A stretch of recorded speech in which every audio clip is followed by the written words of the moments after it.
last week we talked about how to hone your big dreamer vision into a goal that is specific, measurable, achievable, realistic, and timely.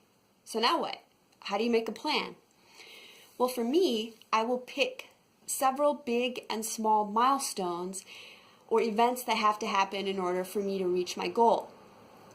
So when I wanted to complete an Ironman, when that was the goal, I set big milestones and some small milestones over the course of 3 years. So it was a 3-year plan.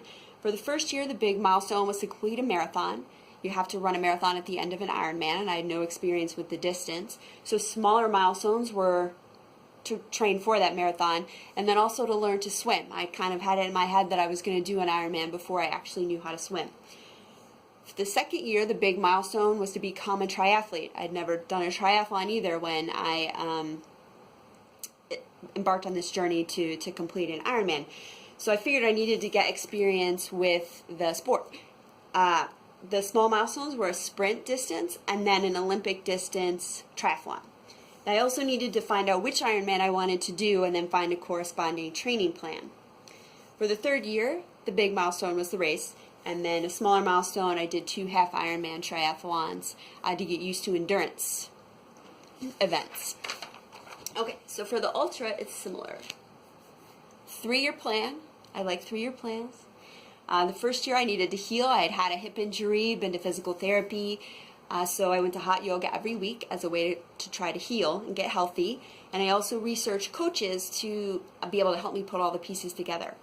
The second year, the goal or the milestone was preparation. So I joined a gym with a pool so that I could run in all types of weather and also rehab any injuries I might have in the pool. I had to pick a race, and then I had to start training, which I started base training for 6 months. The next big milestone was to actually start training with my coach for the 100-miler. Smaller milestones were the 50K, the 50-miler, and the 100K.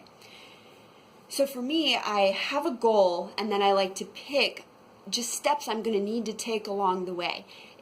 Think about the Ironman. There's no way I could complete an Ironman if I didn't learn how to swim. The end goal was incumbent upon the steps being in place. So think about what steps are absolutely necessary for you to get to your goal. Then next week we'll talk about how to make a plan around your milestones as well as your SMART goal. So prayers for me, I did 2 night runs this weekend, which were very lonely. I've done night racing before, but usually there's other people, aid stations, some excitement, and here it was me in the woods by myself. So I've realized I'm really going to have to step up my mental game in order to be able to make it through. I always knew it would be tough, but it's going to be really tough. So just continued prayers for me as I finish my training, start my taper, and continue to prepare for the race. All right, I'll see you next week. Love you guys. Peace.